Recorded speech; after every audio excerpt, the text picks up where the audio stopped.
Electron transport system के बारे में। तो following steps in respiratory process are to release and utilize the energy stored in NADH plus H ion और and FeDH2 और this is accomplished when they are oxidized to the electron transport system.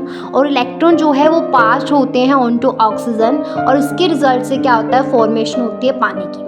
और metabolic pathway जिसके through हम क्या करते हैं, electron को pass करते हैं from one carrier to another, इसको ही बोला जाता है electron transport system. Metabolic pathway जिसमें हम इलेक्ट्रॉन को पास करते हैं एक कैरियर से दूसरे कैरियर में, इस प्रोसेस को बोलते हैं इलेक्ट्रॉन ट्रांसपोर्ट सिस्टम ETS।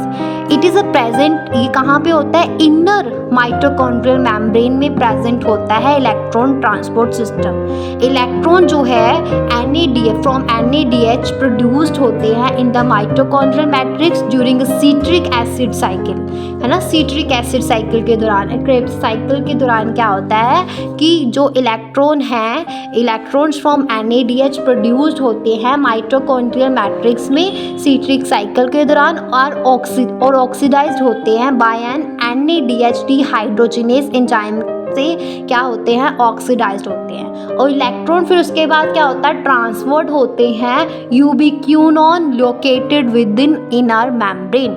और यूबिक्यूनॉन जो है वो रिसीव करता है रिड्यूसिंग इक्विवेलेंट्स को बाय FeDH2 कम्प्लेक्स 2 जो जनरेट होता है जब सब सूसिनेट एंजाइम की ऑक्सीडेशन होती है सिट्रिक एसिड साइकिल में, जब सूसिनेट एंजाइम की ऑक्सीडेशन होती है तब जो है ये रिसीव करता है यूबिक्यूनॉन जो है also receive during equivalents by FeDH।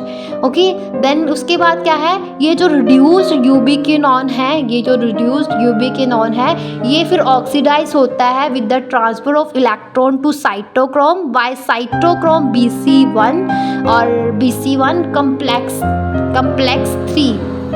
और अभी जो साइटोक्रोम है C है वो एक छोटा सा प्रोटीन है जो अटैच होता है इनर मेम्ब्रेन के आउटर सरफेस से और एक्ट करता है मोबाइल कैरियर की तरह किसमें, जब इलेक्ट्रॉन का जो ट्रांसफ़र होता है उसमें मोबाइल कैरियर की तरह काम करता है साइटोक्रोम।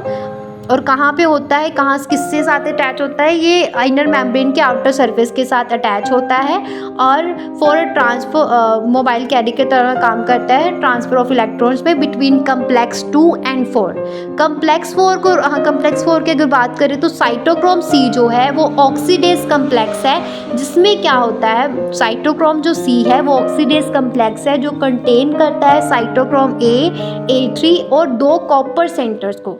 जब इलेक्ट्रॉन पास होते हैं एक कैरियर से दूसरे कैरियर में वाई कम्प्लेक्स 1 to 4 एक इलेक्ट्रॉन ट्रांसपोर्ट चेन में, तो ये कपल्ड टू ATP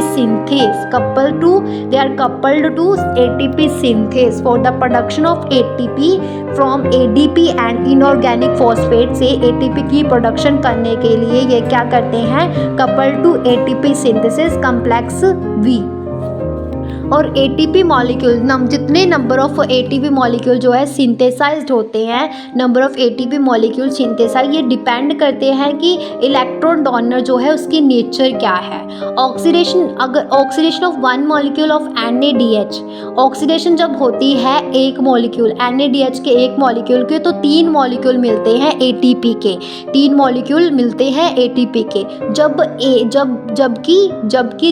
एक मॉलिक्यूल FeDH का एक मॉलिक्यूल FeDH2 का जब एक मॉलिक्यूल करता है ऑक्सीडेशन, तब क्या होता है, तब हमें 2 मॉलिक्यूल मिलते हैं ATP के। जब NADH का करता है ऑक्सीडेशन तो 3 मॉलिक्यूल मिलते हैं, जब FeDH2 का ऑक्सीडेशन करता है तो 2 मॉलिक्यूल मिलते हैं ATP के। चाहे एरोबिक प्रोसेस जो है रेस्पिरेशन की वो सिर्फ ऑक्सीजन के प्रेजेंस में होती है, तो ऑक्सीजन का रोल जो है वो बहुत लिमिटेड है to terminal stages of process.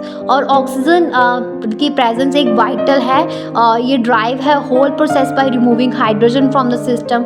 Oxygen है वो एक्ट करती है फाइनल हाइड्रोजन रिसेप्टर की तरह और टर्मिनल इलेक्ट्रोड रिसेप्टर की तरह। एनर्जी जो है रिलीज होती है जब पैसेज ऑफ इलेक्ट्रॉन के दौरान, एनर्जी जो रिलीज होती है is made available to specific transmembrane complexes, जो पंप करता है प्रोटॉन को from matrix to outer chamber of mitochondria. तो प्रोटॉन जो है, प्रोटॉन कंसंट्रेशन तब इंक्रीज होती है आउटर चैम्बर में, जिससे क्या होता है एक प्रोटॉन ग्रेडियंट बन जाता है। और difference in proton concentration outer and inner sides of inner mitochondrial membrane, ये क्या करता है एक electric potential across the membrane create करता है। तो इलेक्ट्रोकेमिकल पोटेंशियल ग्रेडियंट जो है across the membrane due to high H ion concentration, और एक साइड पे इससे क्या होता है कि एक साइड पे एच आयन की मतलब प्रोटॉन आयन की जो कंसंट्रेशन है वो ज़्यादा हो जाती है, एक साइड पे कम हो जाती है, तो इसको हम बोलते हैं प्रोटॉन मोटिव फोर्स, है ना। Potential gradient across the membrane due to high H ion concentration on one side is called proton motive force. तो आपको ये सारा समझ आ गई, तो यहाँ पे हमारा इलेक्ट्रॉन ट्रांसपोर्ट चेन फिनिश होता है।